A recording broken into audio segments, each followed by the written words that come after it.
Bienvenue dans l'exploration d'un monde imaginaire avec François Caïr-Nadon. Aujourd'hui, je vous présente le récapitulatif de la deuxième partie de la saison 2, le retour vers Dark Shelf. En partant, au début, puisque là, c'était la première partie où mes joueurs étaient réunis ensemble, puisque dans la partie précédente que vous avez sans doute vue, il y avait j'avais joué pour accommoder mes joueurs séparément, parce que sinon, il aurait manqué trop de semaines. Alors là, c'était la rencontre où tous mes joueurs étaient ensemble. En partant, j'ai eu un joueur qui a eu un bug. C'est toujours moins pire que quand c'est le maître qui l'a. Ça arrive quand on joue malheureusement en ligne. Des fois, c'est pas parfait.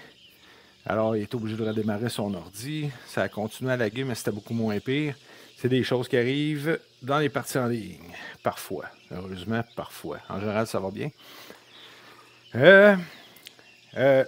Dans l'exploration d'un monde imaginaire, on gère, dans les règles maison, la façon de gérer les objets que les joueurs peuvent posséder, emmener.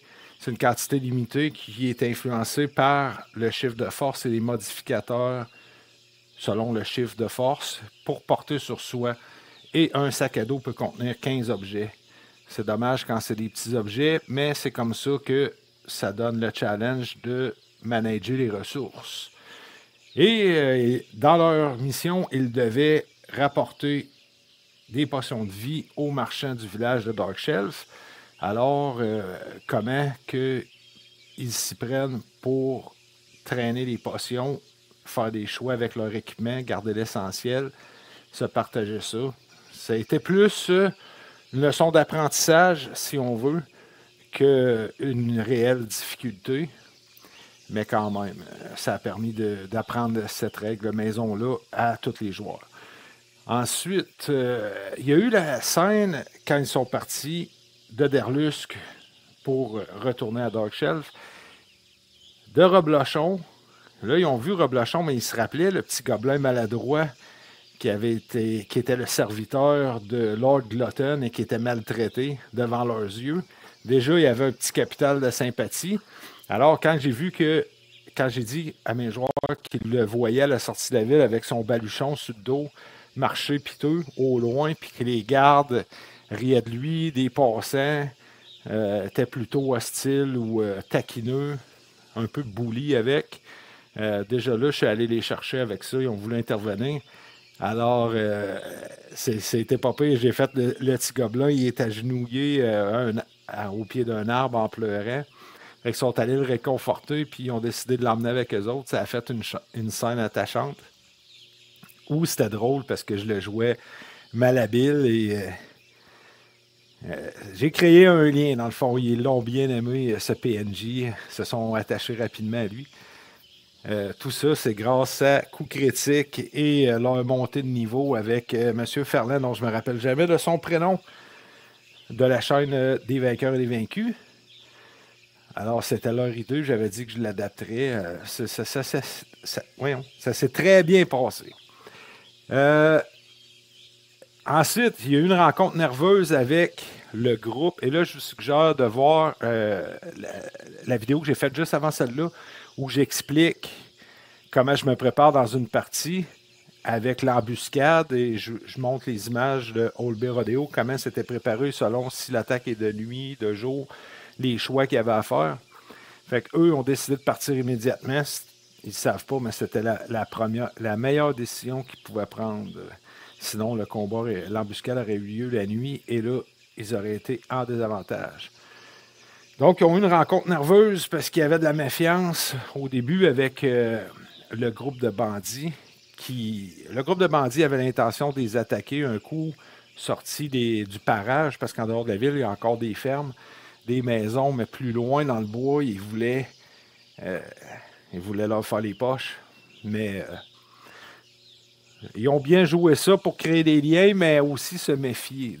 Fait que ils n'ont pas eu le choix. Ils ont fait une alliance par la force des choses. Comment que j'avais marqué ça? Ben, c'est ça. L'alliance était nécessaire avec les bandits.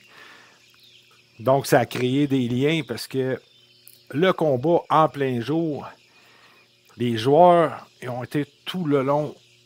C'était très, très serré, ce combat-là. Heureusement, la présence de Rob Lochon a pu identifier des dangers potentiels. Ça les a alertés.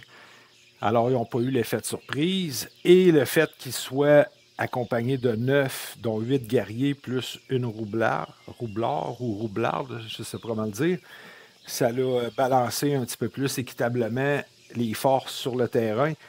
Mais les goblinoïdes étaient quand même en avantage.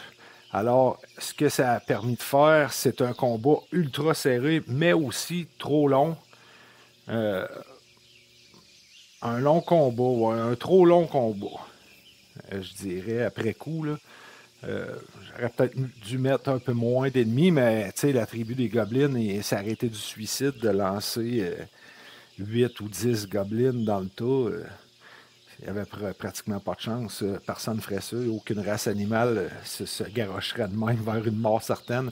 Fait que j'avais pas le choix d'en mettre beaucoup plus pour balancer le combat, mais ça rallonge beaucoup de temps.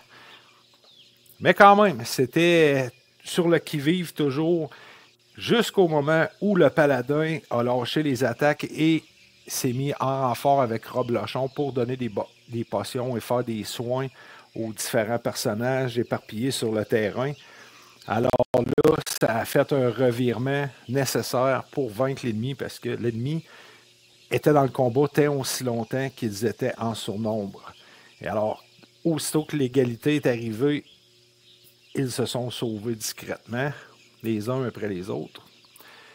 Et tout au long du combat, il y a eu des effets très étranges de magie. Ça a excité énormément le mage qui cherche à savoir pourquoi, d'où ça vient.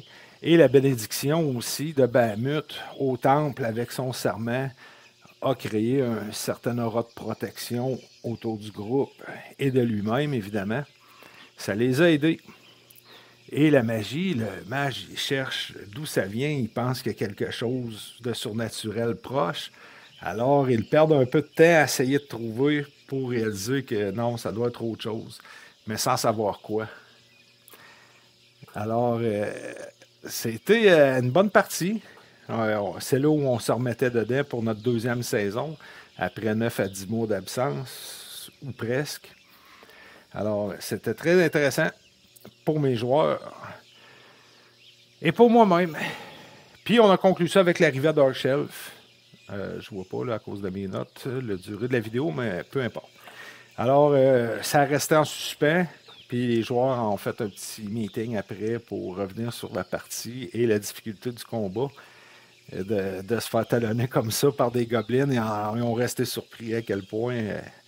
les maîtres de jeu, si vous jouez des gobelins, ayez ça en tête que ce n'est pas des créatures qui vont attaquer juste pour le plaisir d'attaquer. Ils se préparent en temps normal à tendre des pièges pour bien saisir leurs victimes et croire en leur avantage. Sinon, ils ne feraient pas ça, ils vont se sauver parce que c'est des créatures qui ne sont pas très puissantes. Alors, il y a façon de les jouer sournoisement. Ils doivent être sournois, ils doivent avoir les traits de leur race, ils doivent s'en servir à leur avantage. Petite leçon-ci. Alors, merci d'avoir écouté et à la prochaine.